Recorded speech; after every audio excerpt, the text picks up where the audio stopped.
second special triangle is going to be a 30, 60, 90. So 30, 60, 90 is created from an equilateral triangle, and we know that all the sides are the same and all the angles are 60 degrees, okay? But what we're going to do very similarly to the 45, 45, 90, we're going to cut this in half through the vertex down like this. And when we do that, this 60 degrees now becomes 230 degrees, and we learned prior that this would end up becoming 90. And so this ends up creating our 30, 60, 90. So we take an equilateral triangle and we cut it in half. So now this creates a hypotenuse. So the original triangle side is now the hypotenuse. So for example, if this was 2, right? Well, the original side here would also be 2. But how much of that 2 do we really need? We only need actually 1 of it because it gets cut in half. So we start to see our first shortcut is that we have the hypotenuse divided by 2 is going to equal what we call the short side. Okay, so this side here is called the short. In order to identify it, it's going to be across, the short side is across from the smaller angle. So small angle, short side, small angle, short side. That's how we identify that. Okay, and then we have a big angle, and this is going to identify what we're going to call the long side. So how do we get the long side here? Well, let's do Pythagorean Theorem and see what happens. So in this case, the long side squared plus the short side squared is equal to the hypotenuse squared. Okay, well, we have x squared plus 1 is equal to 4. We're going to subtract 1 from both sides. And then we're going to take the square root of 3. So this side here is actually going to be the square root of 3. Right? Now this creates our model triangle that we'll use, similar to what we did in 45, 45, 90. So if we want to double the size of this thing, this would be 4. 2 times 2 is 4. 2 times 1 is 2. And then 2 times the square root of 3 is 2 times the square root of 3. And so we have this setup here, okay? All right, so let's look at a couple problems. What happens if I give you a hypotenuse of 20? Well, we know that this is going to be 10, okay? This is 10. And so then to get the long side, we're gonna take the short and multiply it by the square root of 3. So in the original problem, the short was 1.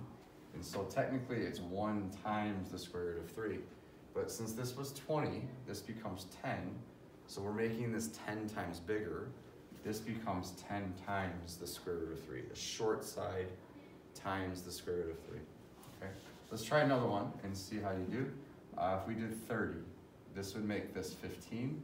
And this would become 15 times the square root of 3 because it's short times the square root of 3. Okay. All right, now let's try this one. What if this were 12? This is the short side, so the hypotenuse then is going to equal to 2 times the short. Okay, so if we double this, that gives us 24, and then the short times the square root of 3 will give us the long. Okay, so and if that didn't make sense, if it would seem kind of fast, come back and rewatch that part and make sure you understand that. Those are the 2 easy problems, is if you're given hypotenuse or given the short. That's what the 2 easier problems are. Now, what happens if we're given the long, okay? So if we're given the long, like say 8, for example, right? This becomes a little bit more complicated thing. So I'm going to tell you the shortcut. The shortcut is this. To get the short side from the long, we're going to take the long side times the square root of 3 and then divide by 3. All right, so in this case, the long side is 8. So 8 times the square root of 3 over 3. That would be the short side. And I know that seems really weird, but we just plug the numbers into the shortcut, and that would be your answer. Okay. Now, what happens if this were something like 9? Okay, well, that would be 9 square root of 3 over 3.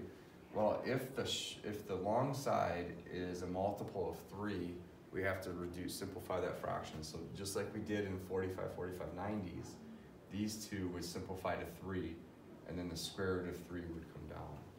Okay. Now, in either case, whatever it is, if we need to double this, this is the number that we double. We leave the square root alone. So when we go to get 2 times the short, it would be 6 times the square root of 3. Okay. If we had the original one where we had 8 times the square root of 3 over 3, well, if we look at this, if we had 8/3 and we doubled it, right, we multiplied it by 2, that would give us 16/3, right? So this number next to the square root of 3, if it's the short to the hypotenuse, we're going to double. So this would be 16 square root of 3 over 3. Right? And I know right now a lot of you are probably confused about what's going on. So we'll try a couple more examples. Okay, so this is 60, this is 30. All right, so this side would be short, this side would be long, this side would be hypotenuse. Okay. All right, so what happens if the long is 12 times the square root of 3? Okay, well, we can plug it into our formula here. And so we have 12 times the square root of 3, that's the long, times the square root of 3 divided by 3. Okay. Now, anytime you see these 3 3's in here, these will cancel out and we're left with just 12.